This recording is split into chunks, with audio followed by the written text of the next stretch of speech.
Golden MMA, welcome back to the channel. Today I'm chatting with Orlando Prins and Tyrell Illaria, two fighters. Orlando is a professional MMA fighter, Tyrell is an amateur MMA fighter. Guys, I appreciate it that you're here today and we've got a lot to talk about. Orlando, you're fighting on the 15th of April, Cage Warriors. Antonio Sheldon is your opponent. What can we expect from you on the 15th of April?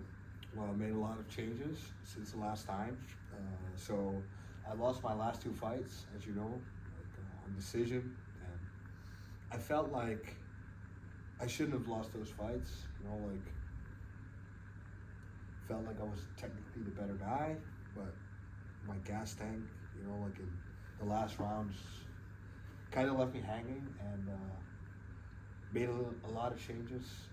Decided to go to Spain and train with some top level guys, and now I feel much better, much stronger, much more focused on my own training and not too much on the group.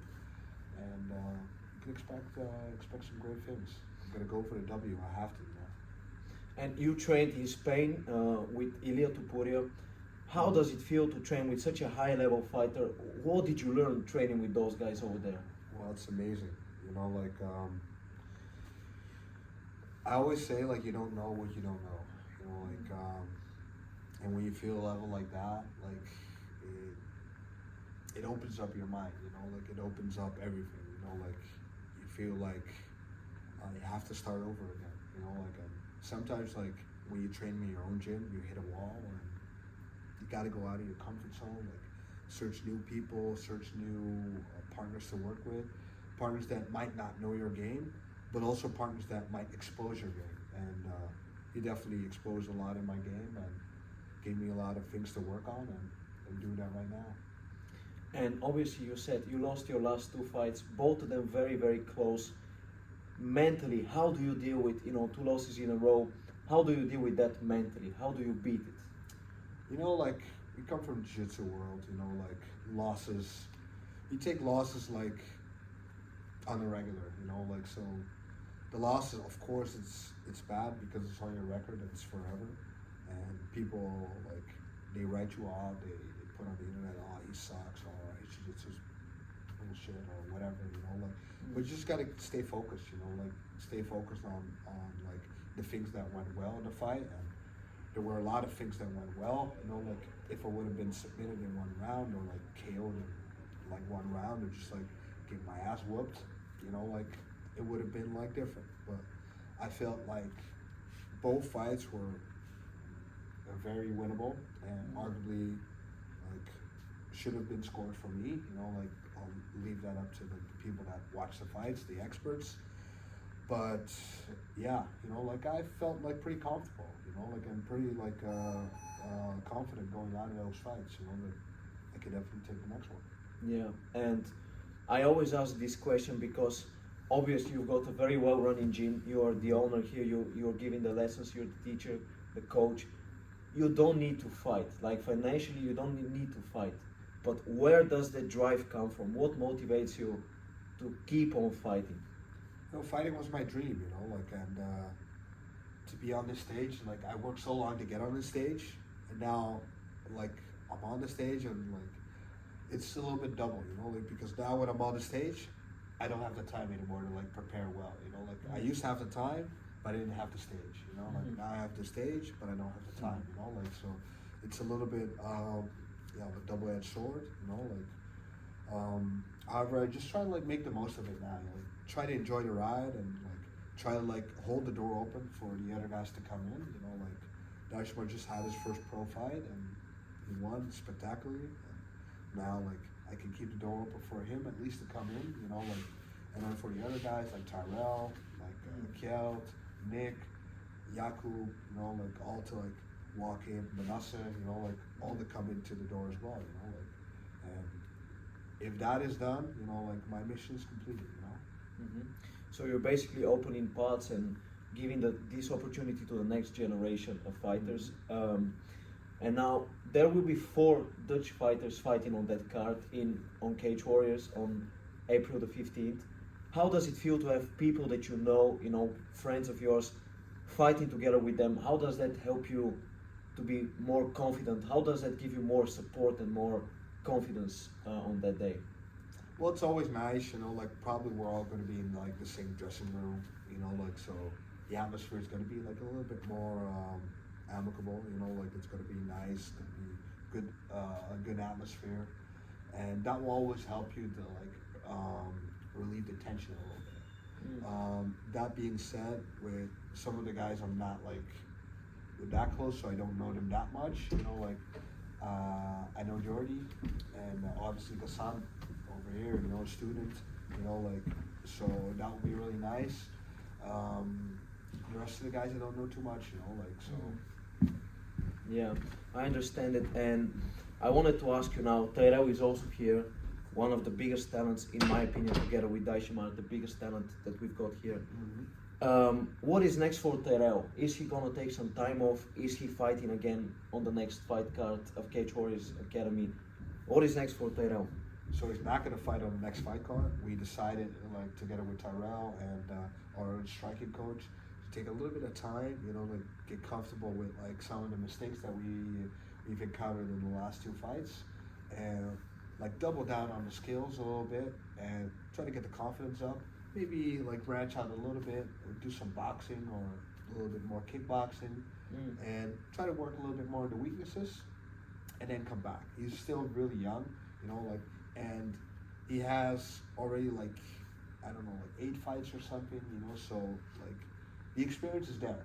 Now it's just like to get like, to work out the mistakes and to slowly work to get towards the pro level, you know, like, but we have time, you know, like, and I don't want to like overwork him, you know, like, and burn out all of his energy, you know, like just like fighting like back to back to back to back.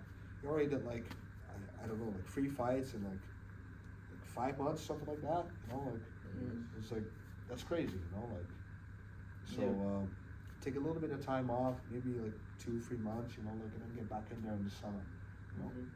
Okay, and Tyrell, obviously you lost the last 2 fights, but it's not a, you know, it's a lesson, and I saw an interview of yours where you shared what you learned from those fights. What lessons did you gain from your last fight, also from the fight before that? What did you learn? So, as some of the people know, is that I'm a very active fighter. So, I started when Cage Warriors Academy Lowlands launched in October, and I've been like the first 2 fights I had like pretty impressive performances. So I had a 3rd round TKO when I was like dominating the whole fight, and then I hit the fastest submission in the whole Cage Warriors Academy with 38 seconds. So I had like a pretty high uprise in the beginning of my amateur career, and then I had the position to be able to come in a title contention. So I had to fight an other great guy, 5-0 wrestler, and then I lost the fight also on close decision, but I had like a pretty rough injury on my eye, and with that injury I also had to train for the next card that it was like in 5 weeks. So like, the majority of that camp I couldn't train because of my eye, because if I just get hit with a jab, it was like swelling right away. And it was also the mental aspect of the fighting game, because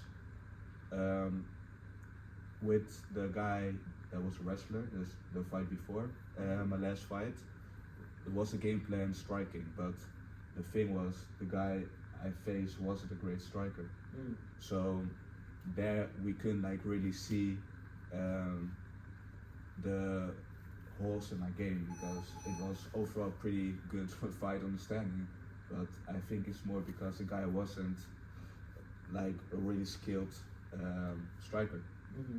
And then we had the next fight, and for me it was more like a come-up fight, I could say, to be right with the top guys from the division. But the guy I was fighting was way better striker, and he exposed like just some holes of my game, and it was mostly the jab. I saw his interview, and like the first thing he was saying was that, yeah, I know he was coming with a jab, and it was pretty lazy. So then you saw he hit me with 2 overhands, because of the jab, and right away I felt very awkward the whole fight in stand up. Yeah. Normally the guys who train with me know that I can strike, but it's from there when the lights are on you, it's more of a mental aspect.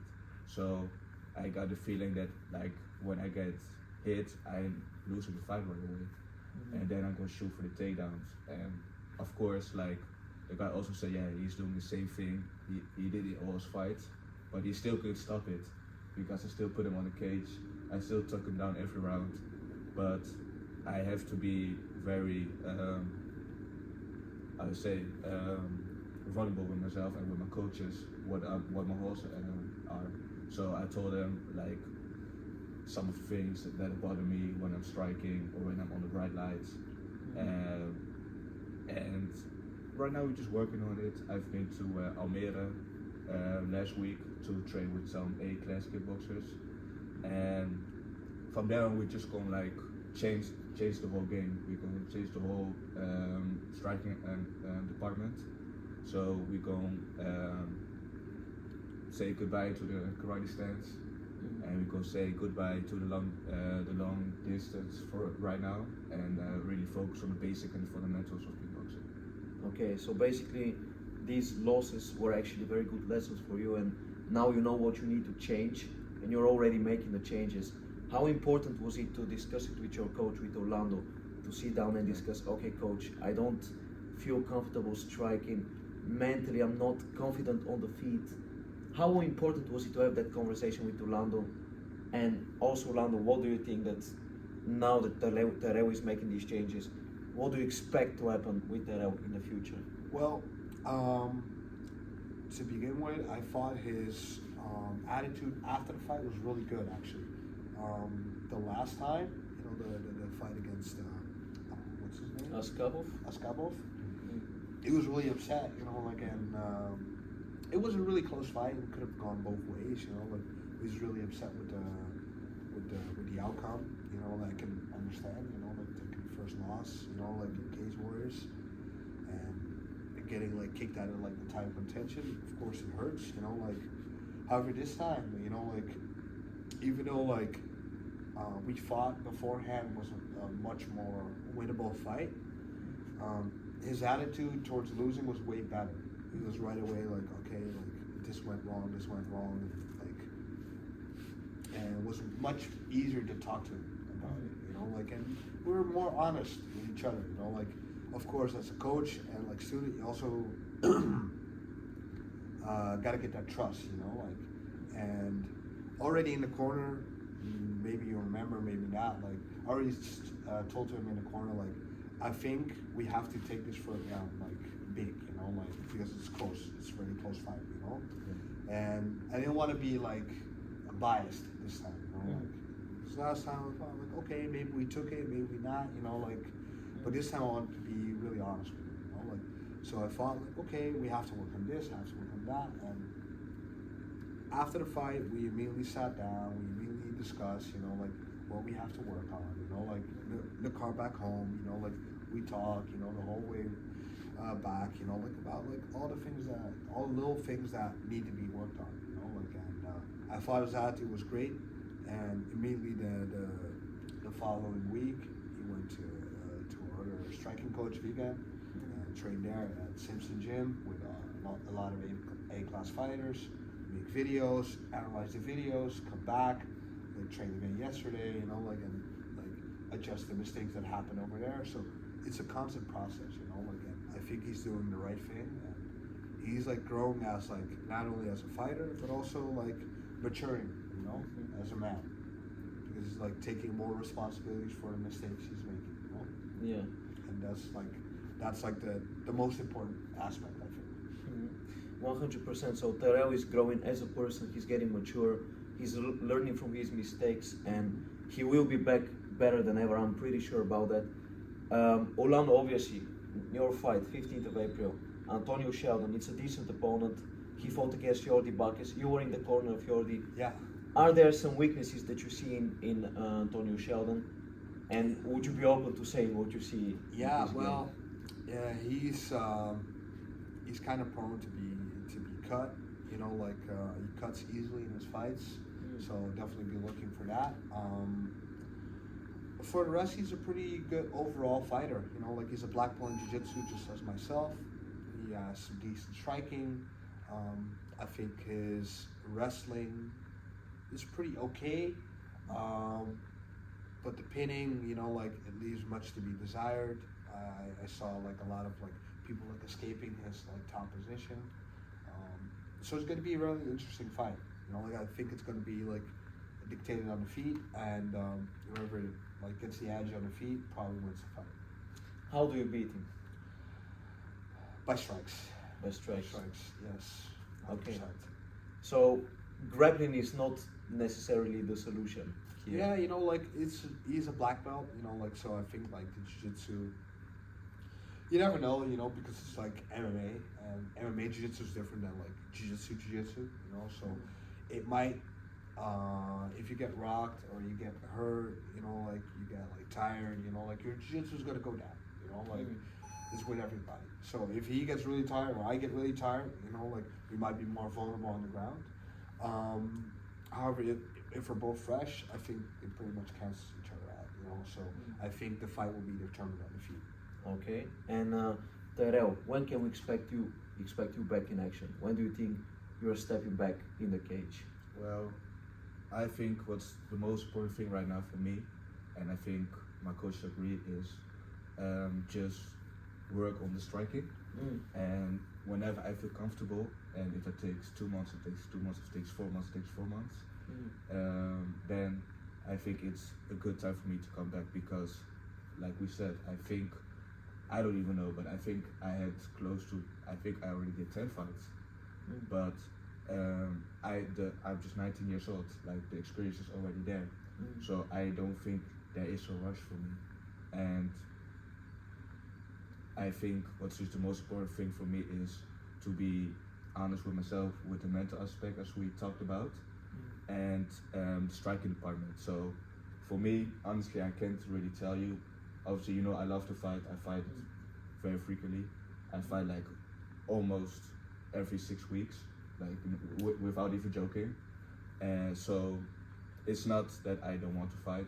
I really want to fight, but I think right now it's more important to let that aside and choose for myself what's the best thing, I think is to take a little bit time off. So also the coaches can focus on the other guys, and for me it's just the best thing to work on my mistakes, on my weaknesses, and whenever the time is, I can fight again. So I cannot really give you a date, but trust me, I will be back. Okay, and I asked Orlando, I will ask also you, where does that inner drive come from? Like, what motivates you to fight? Why do you fight? Well, I started as a little kid, so I was, I think, 8 or 9 years old, and I watched the first movie of karate with the son of Will Smith, and I was right away just sold out. I just wanted to start right away, and I just had that drive since I was a kid. Like, you can ask I lived with my grandmother at that time, and you can ask my grandmother, like, I was just, the whole day, right when I came from school, I was just go on the computer, watch like the most old karate movies that are, like, and then my birthday came, and I think I turned 9 years old or maybe 10 years old, and she gave me like all the DVDs of the old Karate Kid with Daniel LaRusso. So she gave me all the DVDs of Karate Kid, the older one, and I remember every time I came from karate on Friday evening, she made me some dinner, and then we just watched the movie on the couch, like every weekend. Yeah. So I think from there I just like love fighting, and then slowly when I became a little older, I was, I think, 12 years old when I first saw Anderson Silva, and Anderson Silva got a little bit of that semi karate stance with the beautiful kicks, and I was like, oh, I love it. It's brutal, but I don't think I'm like cut for it. And then later when I was like 15, there was like the first fight I remember that I really want to do MMA was a Max Holloway fight against Brian Ortega. And then I just have this drive of not just be like the best striker or the best grappler or the best wrestler. I just want to be the best fighter, and I want to do that in the most brutal fashion way, and I think that's MMA. And like, I don't see myself working a 9-to-5 job. That sounds pretty like accurate, like almost every guy says it, but like I really here every day, in the morning, evening, really try to make a career for myself. And I really want to, you hear a lot of guys talk about, yeah, I want to prove the haters wrong, the doubters wrong. But honestly, like for my grandmother who always, make the dinner for me, watch the moves with me. My grandfather always bring me to the class, bring me back home because my mother didn't have a car at that time. So only my grandfather had a car. So he just like picked me up from house, bring me to the class, watch the class, even though I was like, I sucked first. I couldn't even do 3 push-ups. Then still supported me, bring me back home. So I really do it to like say like sort of thank you for them. Like thank you to always believe in me, even though I completely sucked at it. So I think that's the drive. So I don't care about people saying maybe right now because I'm on a 2-fight losing streak, like, oh, he's not that good or this and that. I don't really care because I know my grandmother when I came back home, she's like, oh, you did so great. Like you was winning that fight. I don't care, you will come there. You will come there. And so it's like for her and for my grandfather and for like everybody believed in me. Like my father, when I just like lose a fight, he was like almost like running right away to me, like don't be sad, son. You live for this. For my coaches, like I think I can be on a fucking 10-fight losing streak, and Orlando and Wigan will still like talk the same about me, how great I am, how great of a fighter I am. So it's more for the people who believe in me that I want to do it for. Like for you, you came right away to me to talk about like, oh, what happened, like really trying to be, supportive. Yeah, just supportive. And even though, I lost a fight, you still talk the same about me. Still think I'm like a top prospect. You still think I could be in the UFC. So it's more for the guys who really believe in me. Of course, and I truly believe in you. Orlando believes in you. And, I wish you guys all the best. I wish you good luck in your upcoming fights. Orlando, I hope you get the win on April the 15th. I hope you make a good statement. And I wish you guys all the best in your careers. Thank you guys for tuning in. Make sure to stay tuned, to subscribe. And I'll see you next time. Wow.